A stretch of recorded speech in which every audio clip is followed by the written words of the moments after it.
hoje pela manhã, nossa irmã Elana. Eu quero pedir a todos que participaram, porque tem a igreja de Caraí, tem a igreja de Palma, tem igreja de vários lugares, pessoas de longe. Hoje tem pessoas que não vieram. Que fiquem de pé que participaram do curso. Irmãos, são os resistentes. Você viu uma sexta-noite, ficar até 10 horas.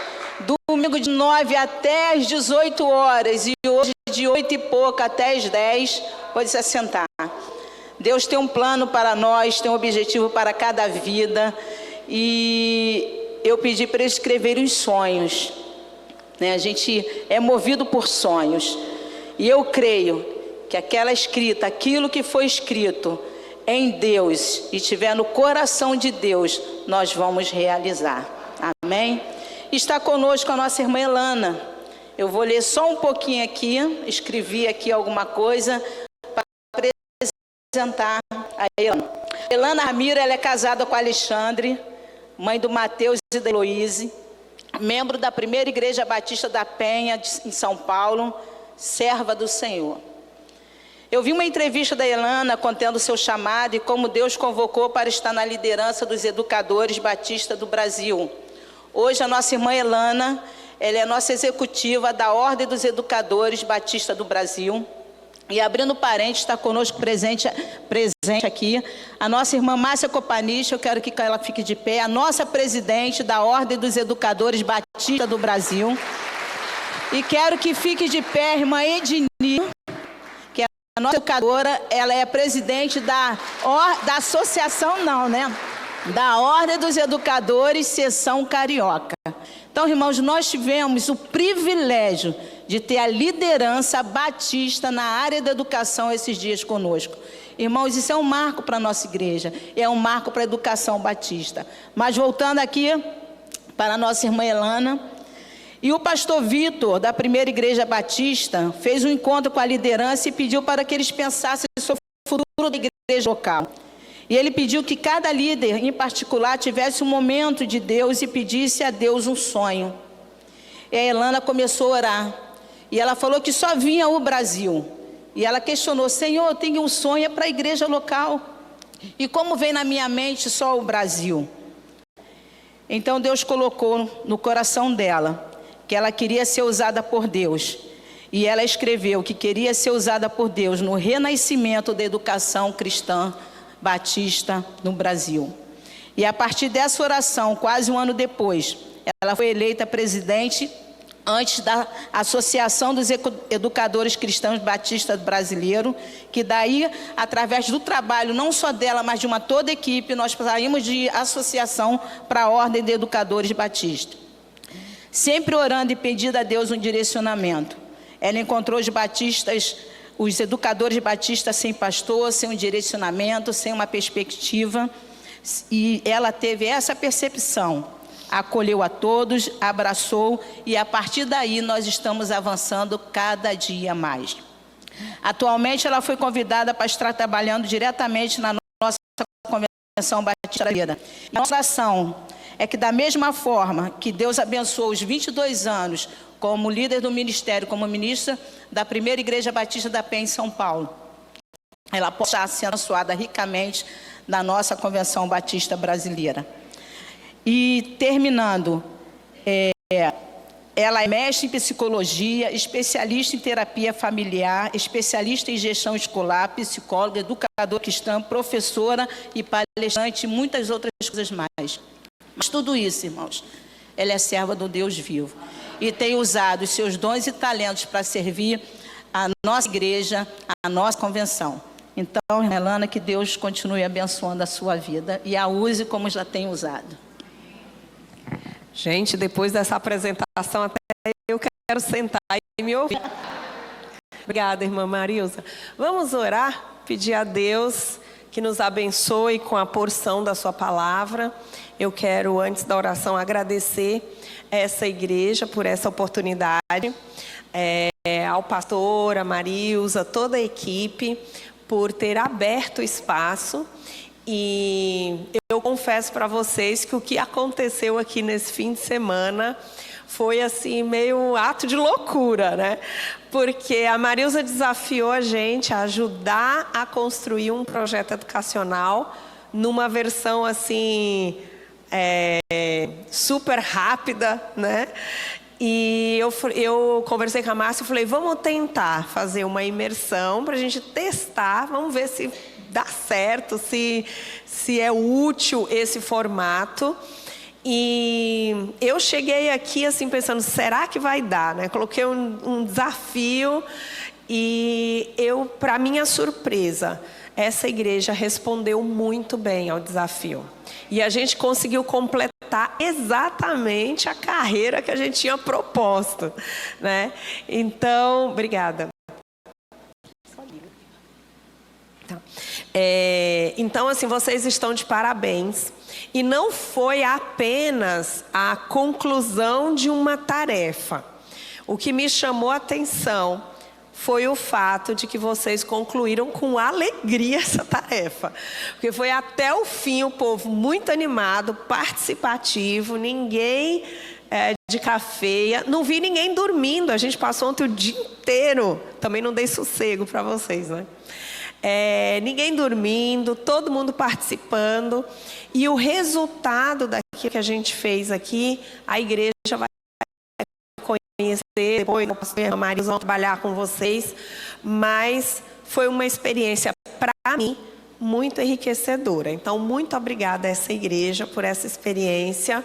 Obrigada também às pessoas que não são da igreja, mas que vieram participar dessa jornada e essa imersão. E eu tenho certeza que o que aconteceu aqui vai ser aprimorado e vai acontecer em muitos outros lugares, para a honra e glória do nome do Senhor. Amém? Nós vamos orar e pedir a Deus que nos fale nessa manhã. Bom? Pai, nós te agradecemos, porque o Senhor é sempre bom, porque a tua vontade, a tua palavra é perfeita, agradável, e nós temos prazer em ter contato com a tua palavra.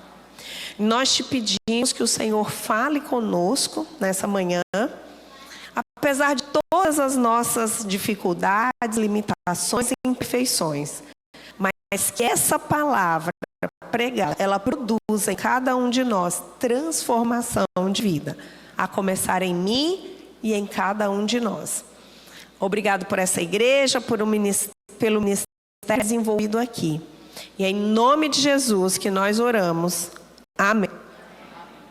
Hoje nós vamos conversar sobre o tema restaurados pela palavra. Nós vamos conversar sobre um dos textos da Bíblia que mais chama a minha atenção quando a gente pensa em palavra. Mensagem de educadora cristã, sim, gente, é Bíblia, palavra e ensino, não tem para onde correr, tá bom? Vocês vão entender um pouco disso. Eu vou pedir para vocês abrirem as suas Bíblias no livro de 2 Crônicas, capítulo 15. E nós vamos ler inicialmente, eu vou pedir para vocês deixarem aí o texto aberto, mas nós vamos ler inicialmente do 1 ao 6, tá bom?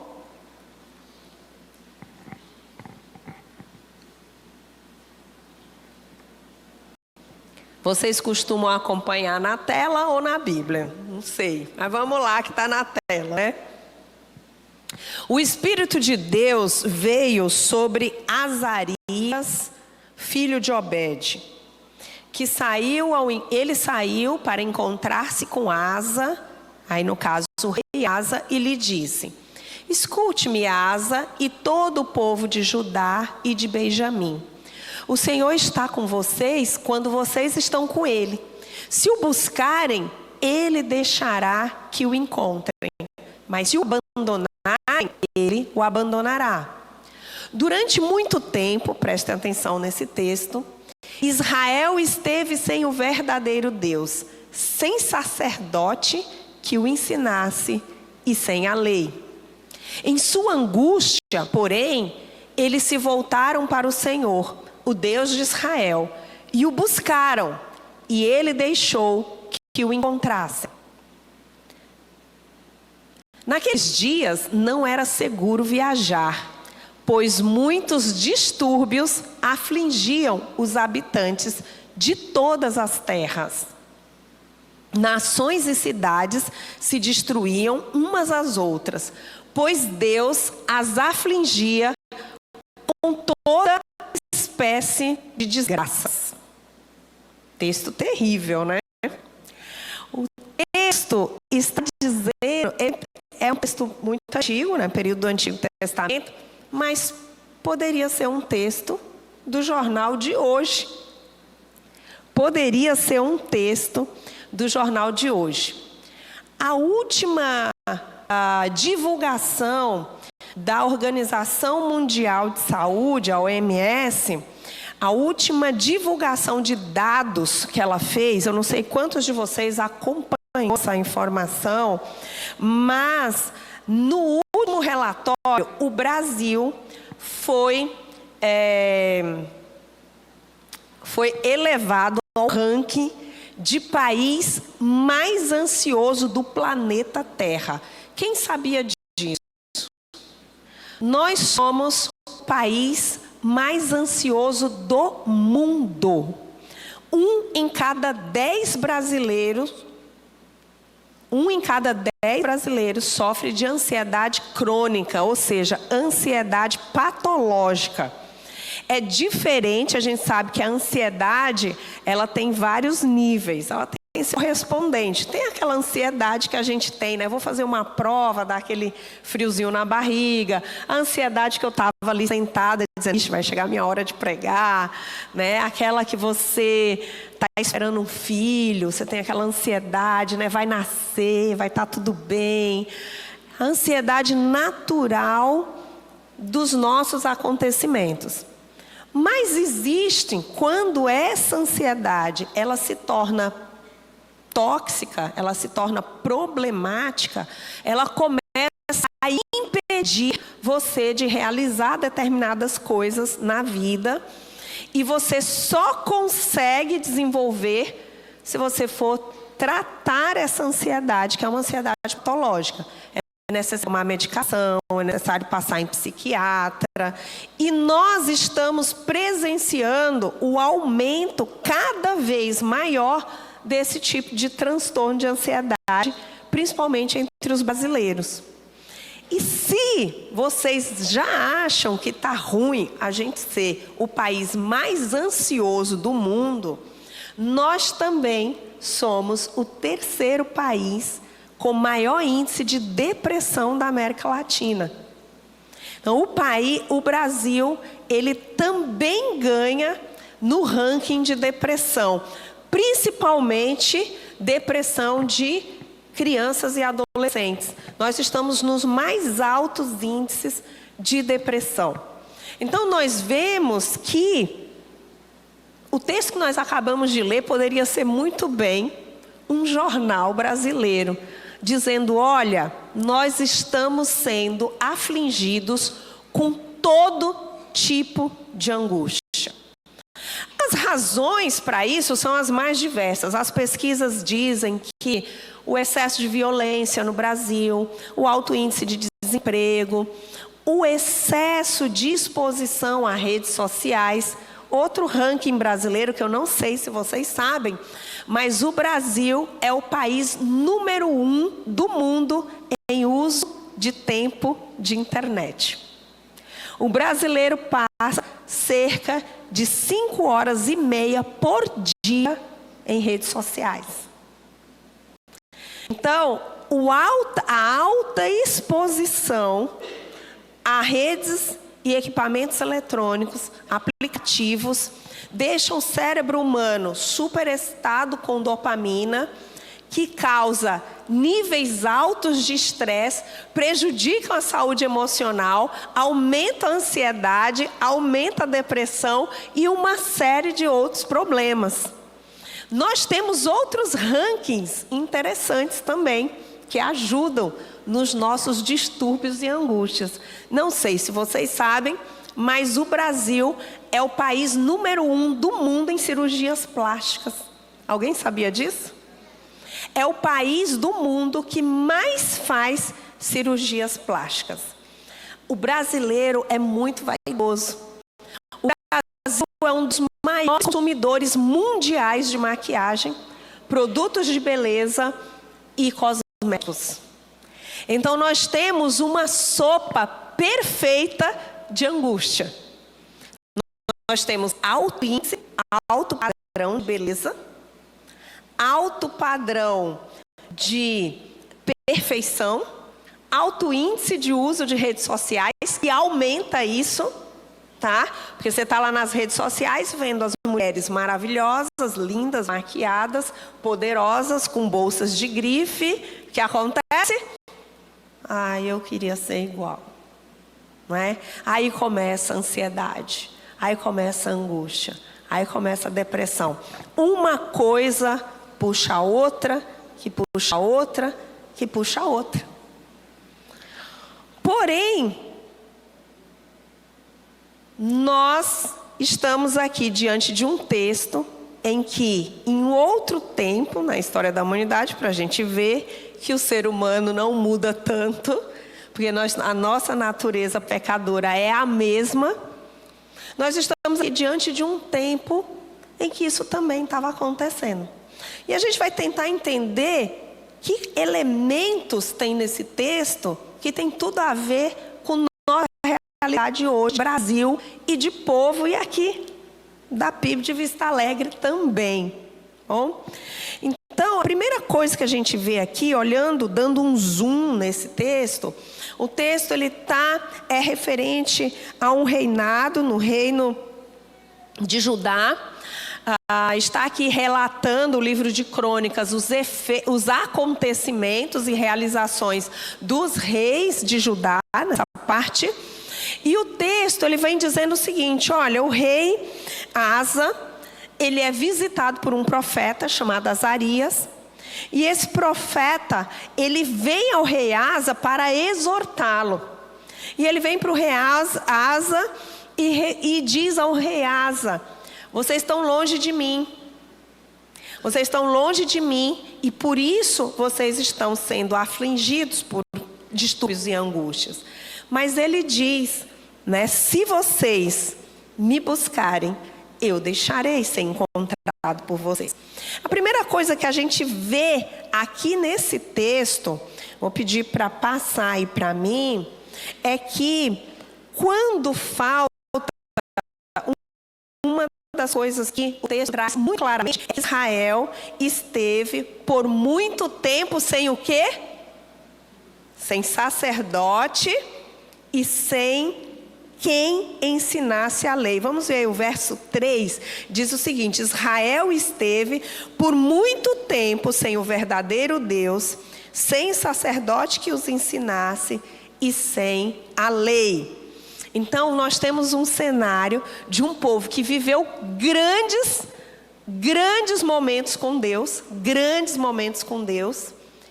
e que por algum motivo eles ficaram muito tempo sem sacerdote e sem a lei.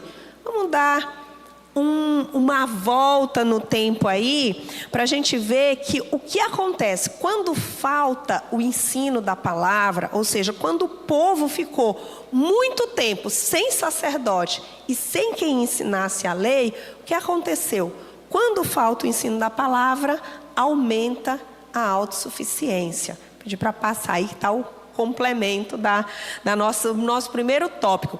Quando falta a palavra, quando o povo ficou sem sacerdote e sem quem ensinasse a lei, o que aumentou? Aumentou a autossuficiência. Vamos dar um zoom ali no texto. O rei Asa, ele era filho de Abias, que era filho de Roboão, que era filho de Salomão, que era filho de Davi. Então, Asa, o rei que a gente está lendo aqui, ele era trineto do rei Davi. Se a gente vem aqui na linha, a gente tem o período do rei Davi, um período onde O povo se integrou com Deus, teve experiências profundas com Deus, expansão do reino, lutas, vitórias. O povo viveu a presença de Deus de uma maneira muito contundente. Morre o rei Davi, sobe ao trono Salomão, seu filho. Ele também se pactua com Deus, cresce, grande expansão, sabedoria. No final do seu reinado começa o declínio. Ele declina no final do seu reinado, sobe ao trono o seu filho Roboão. Aqui começa o fim da palavra, a ausência da palavra de Deus. O que acontece com Roboão? Quando ele assume o trono, ele deixa crescer a autossuficiência. Ele encontra um reino forte, pujante, que ele recebe do pai dele. E o povo está insatisfeito com o alto índice de impostos, de custos que eles tinham a pagar. E o povo vem a Roboão e diz: diminui a carga pesada de imposto sobre a gente. Pega leve, o reino já é poderoso demais. Pega leve com a gente e a gente vai te servir. E aí ele procura o conselho dos seus amigos, no lugar do conselho, as pessoas que conheciam a palavra e andavam com o verdadeiro Deus, disseram: atende o povo, não há necessidade de colocar tanto imposto, essa carga tão pesada sobre o povo, atende o povo e o povo te servirá. Os amigos dele disseram: não, aumenta o imposto, você vai ser mais poderoso. E o que ele faz? No lugar de ouvir aqueles que estavam orientando segundo a vontade de Deus, ele ouve os seus amigos, os seus companheiros e aumenta o imposto. Resultado, o afastamento da palavra de Deus, o reino é dividido e começa o período, a plantação do período até chegar no texto que a gente chegou aqui. Ou seja, o período de Roboão, o período de Abias, até chegarmos em Asa, 3 reinados onde a palavra de Deus foi negligenciada. E aí a coisa só foi degringolando. Por quê? Porque quando nós nos afastamos da palavra de Deus, a primeira coisa que acontece é o aumento da autossuficiência. A autossuficiência, quando eu me coloco no lugar, deveria ser o lugar da palavra de Deus. Quando a minha vontade se torna prioritária. Quando o meu querer, a minha visão de mundo, ela começa a prevalecer. E todas as vezes que eu me afasto da palavra de Deus, que eu deixo de compreender a palavra de Deus, eu começo a agir com autossuficiência. Eu começo a me colocar como a protagonista da história. Eu começo a me colocar as minhas vontades, os meus desejos, os meus parâmetros como os parâmetros mais importantes. E aí eu começo a fugir do plano perfeito de Deus. Foi isso que aconteceu com o povo. Ao longo de 3 reinados, Roboão, Abias, até chegar em Asa. 3 reinados, sem sacerdotes para ensinar, sem a lei para orientar o povo. A Bíblia, ela é muito clara. Quando nós vemos ali em Provérbios 29, 18, diz o seguinte: quando não há profecia, o que acontece? O povo se corrompe. Não havendo profecia, o povo se corrompe. Mas quem guarda a lei, esse é feliz. Nós estamos falando de 3 reinados sem profecia. 3 reinados sem ênfase na lei. 3 períodos afastados da palavra de Deus, até chegar aqui, para dizer que as pessoas não podiam viajar. As pessoas não podiam andar de um lado para o outro. Por quê? Porque aflições e angústias perturbavam o povo. Não havia segurança. não havia um espaço de proteção, não havia compreensão. As pessoas estavam entregues às suas próprias vontades e à sua própria autossuficiência. Mas tem outro problema quando acontece a ausência da palavra de Deus. Primeira coisa, aumenta a autossuficiência. E a segunda coisa que acontece é o aparecimento das aflições e das angústias. Duas coisas quando nos falta a palavra de Deus: aumenta a autossuficiência e aparecem aflições e angústias. Gente, nós vivemos num mundo que jaz no maligno. Se eu não estou ancorado na palavra, essas aflições e angústias é o que vai sobrar para mim. Eu não tenho esperança, só há esperança na palavra de Deus.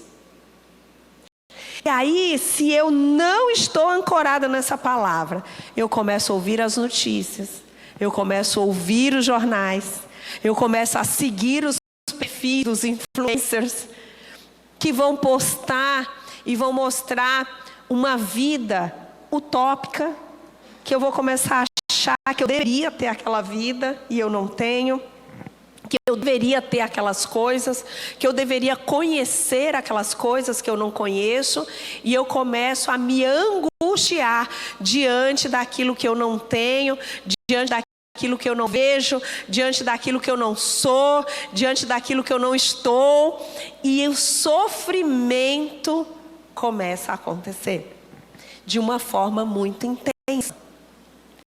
Então, quando falta a palavra de Deus, só sobra autossuficiência, ansiedade e angústia.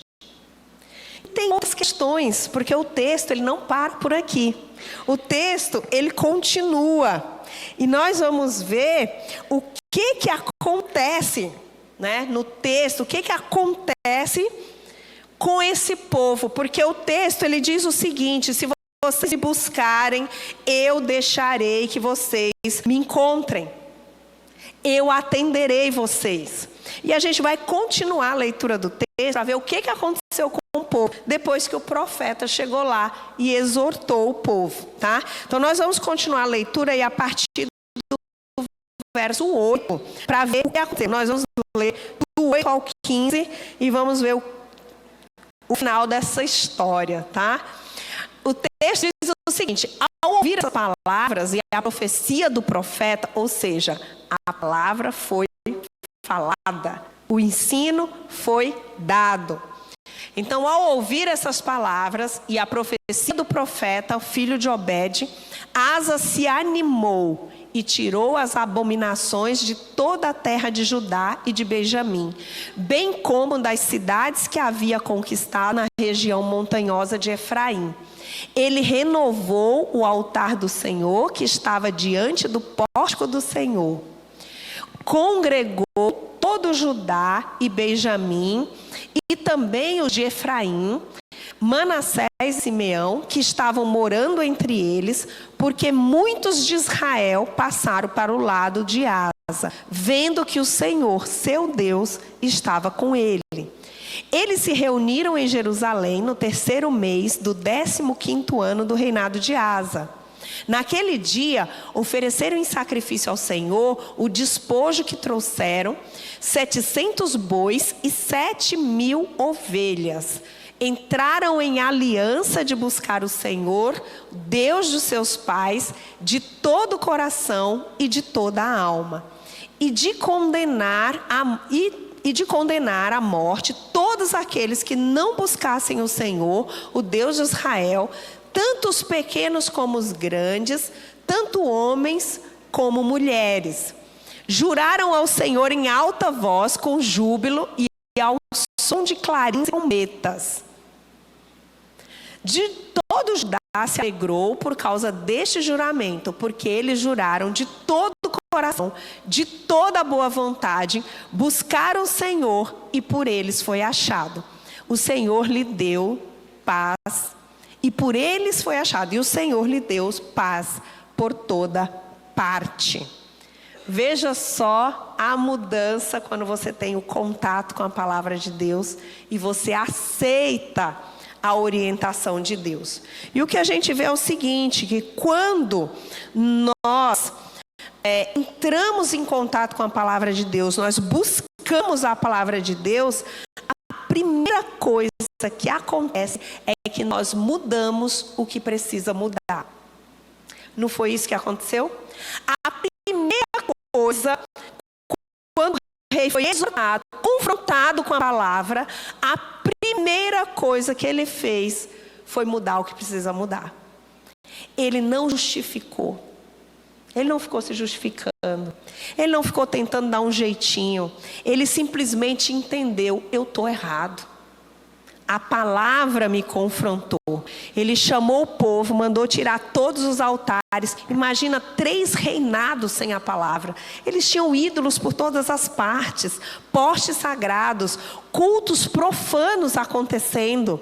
E o rei, ele não pensou 2 vezes. Ele chegou, mandou tirar os postes sagrados, mandou acabar com os cultos idólatras, convocou o povo para um momento de contrição, de arrependimento e retomada da aliança com Deus, e fez isso de uma forma muito contundente. Nós não vamos ler, mas se você quiser ler depois, o final do capítulo fala da relação de Asa com a avó dele, Maaca.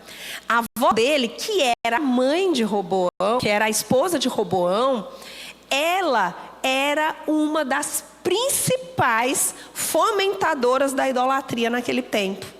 E ela era como a avó, ela tinha um status, né, de vó do rei. E ela é que mantinha todo o povo e todo o esquema de idolatria.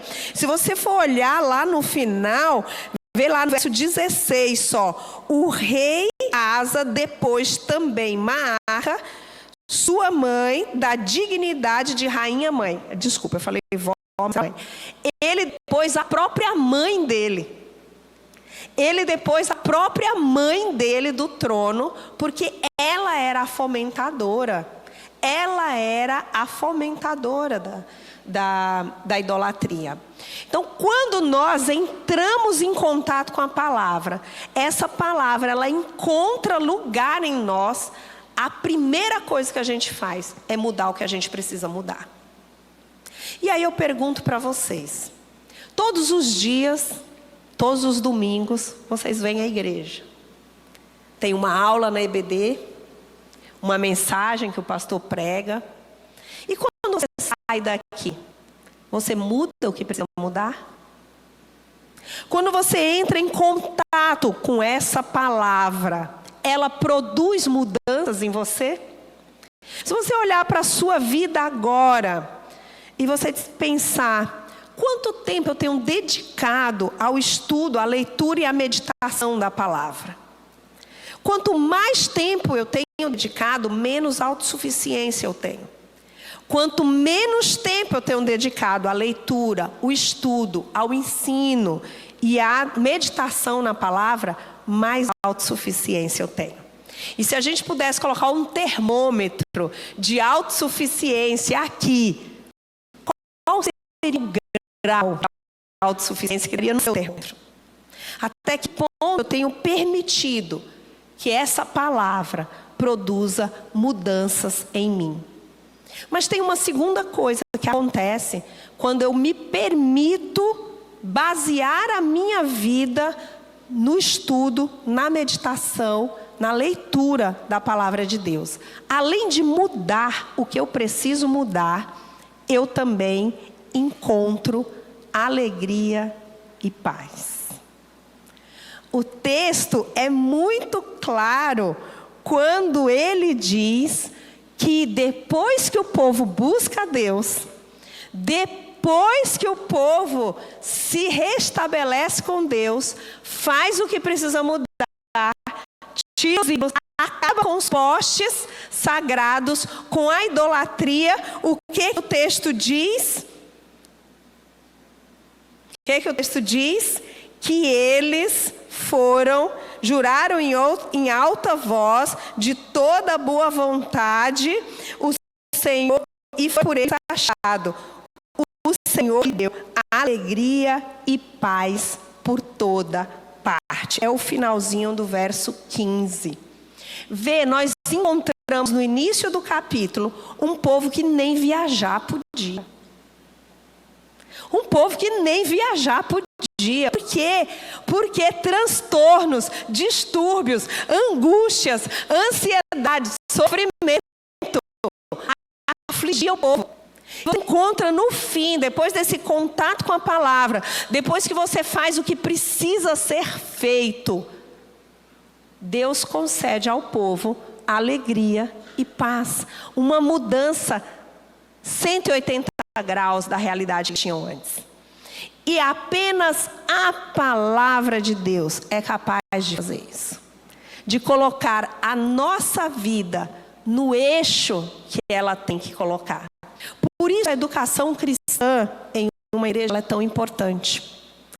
Por isso as estratégias educacionais para uma igreja são extremamente importantes. Porque nós, enquanto povo de Deus, a gente gosta muito da comunhão, muito do serviço, a gente gosta muito da adoração, e nós vamos nos envolvendo em programações, em festas, em momentos, em comunhão, na casa dos irmãos. Mas se eu retiro a palavra, mesmo com serviço, com comunhão, eu vou me perdendo. Eu vou começando a achar que eu posso fazer a obra por mim mesmo, pela minha própria vontade, que eu posso mudar a minha vida pela minha própria força. Eu vou começando a sair do prumo da vontade de Deus. Então a educação cristã numa igreja, ela funciona como esse termômetro que mantém as coisas girando em torno do eixo pelo qual elas devem girar. Nós não podemos adorar sem conhecer quem nós adoramos. Então o ensino, ele precede a adoração. Primeiro eu conheço a Deus, depois eu o adoro. Não existe adoração sem ensino. Não existe adoração sem conhecimento de Deus. Não existe adoração sem contemplação. Onde eu aprendo a contemplar? Eu aprendo a contemplar Deus na sua palavra. Eu aprendo a conhecer a Deus na sua palavra. Então a educação, ela vem como a base para uma igreja crescer saudável. Nós passamos aqui 2 dias sonhando com uma educação cristã de alta qualidade para a PIB de Vista Alegre. E eu tenho certeza que em nome de Jesus, vocês serão uma grande igreja, porque vocês estarão firmados completamente nessa palavra que tirará qualquer ar de autossuficiência, nessa palavra que tirará dessa igreja todo tipo de sofrimento e angústia, porque vocês têm um Deus que dá força para vocês fazerem o que precisa ser feito e que concederá a vocês a alegria e a paz que vocês precisam. Amém? Amém? Vamos terminar só na leitura de um último texto que eu quero ler junto com vocês, que é o texto de Salmo 119, o verso 142, 143, porque assim, uma das coisas que eu percebi nessa igreja é que vocês são muito alegres. Então eu escolhi esse texto para a gente terminar dizendo da importância da educação, da importância da palavra de Deus e da alegria que ela produz e que está produzindo em vocês. Então vamos ler bem bonito para a gente terminar? A tua justiça é justiça eterna, a tua lei é a própria verdade. Sobre mim vieram tribulação e angústia, mas os teus mandamentos são o meu prazer. Eu vou pedir para deixar o slide, porque eu quero a palavra alegria. O prazer não deu a conotação que eu queria. Vamos ler do slide, tá bom? Tua tua justiça é eterna, a tua lei é verdadeira.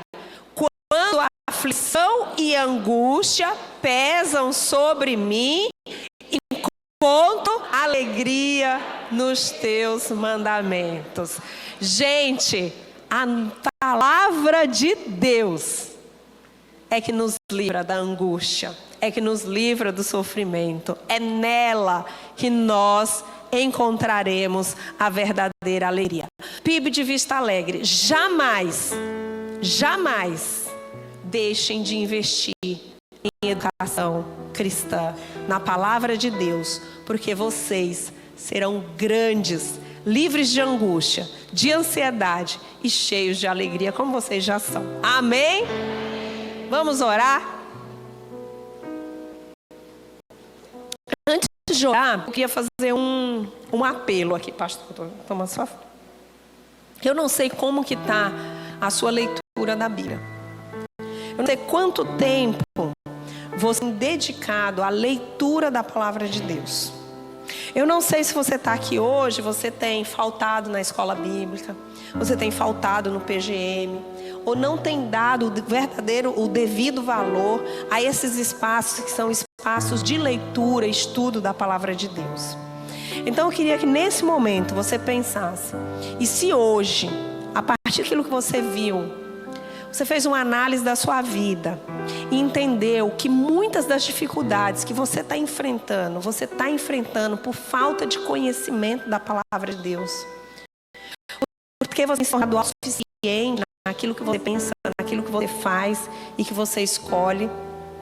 E hoje, nessa manhã, você quer fazer um compromisso com Deus de dedicar mais tempo para a leitura, estudo da sua palavra. Eu vou pedir que você fique de pé e eu quero orar por você. Se hoje, nessa manhã, você quer dizer a Deus: Senhor, eu quero te conhecer mais, eu quero ler mais a tua palavra, eu quero dedicar mais tempo à leitura, eu quero seguir de forma sistemática a leitura da tua palavra, eu quero ouvir o Senhor falar comigo por meio da tua palavra. Eu peço que você fique de pé e que nesse ato, você diante de Deus, se coloque para um novo momento de dedicação à leitura, ao estudo da sua palavra. Vamos orar? Pai, obrigado porque a tua palavra é perfeita e porque nela nos encontramos aquilo que nós precisamos para o alimento do nosso espírito, o alimento da nossa alma. E que diante da tua palavra, nós encontramos a força, a esperança, a sabedoria. E nós queremos te agradecer por esse presente maravilhoso que é a Bíblia. E nós queremos te pedir, Pai, que o Senhor nos ajude a dedicarmos mais tempo à tua palavra, dedicarmos mais tempo à leitura, à meditação da tua palavra. E que ao fazermos isso, nós tenhamos condições de mudar aquilo que precisamos mudar em nossa vida. E encontrarmos no Senhor a alegria e a paz que nós precisamos. É em nome de Jesus que nós oramos. Amém.